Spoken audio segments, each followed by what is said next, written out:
Hi everybody, welcome back. So I just recorded a short little video on my old iPhone 3GS, and that is going to be the Kickstarter for our series this week.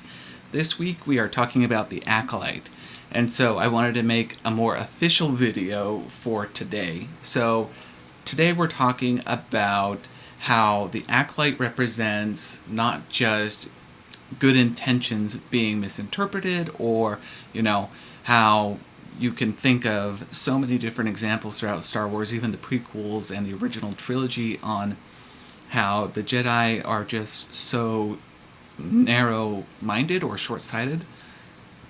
And for better or worse, I really love this series, even though it's been canceled.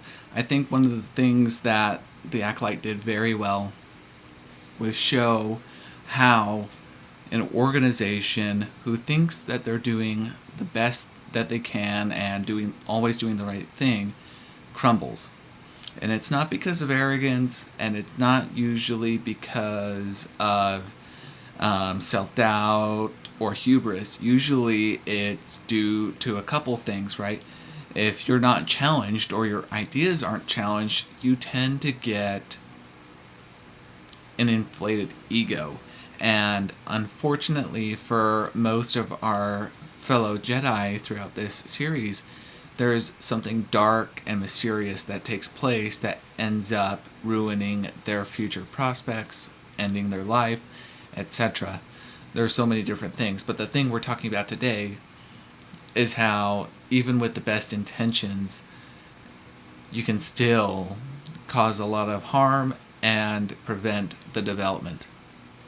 When we start the series, you meet our primary protagonist, Osha, and you meet our primary antagonist, May. We meet May first.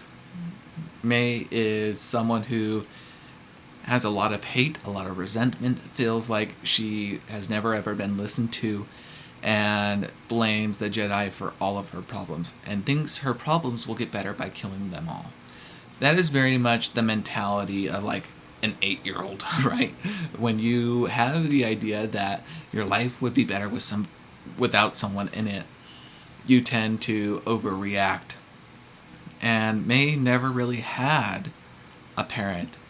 And we got to think that she's probably 8 or 9 when the story takes place, or at least when the story starts, and you realize very quickly that she is very much a child because she never had a parent figure, a father figure, a mother figure, anyone like that.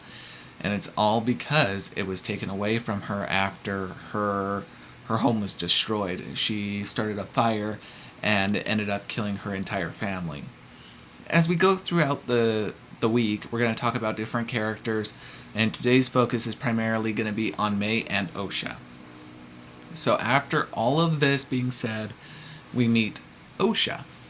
Wakes up, has a nightmare. She gets arrested for killing one of the Jedi that went to her homeworld years and years ago. And when we encounter Osha, she's confused why some of her old colleagues and friends are arresting her.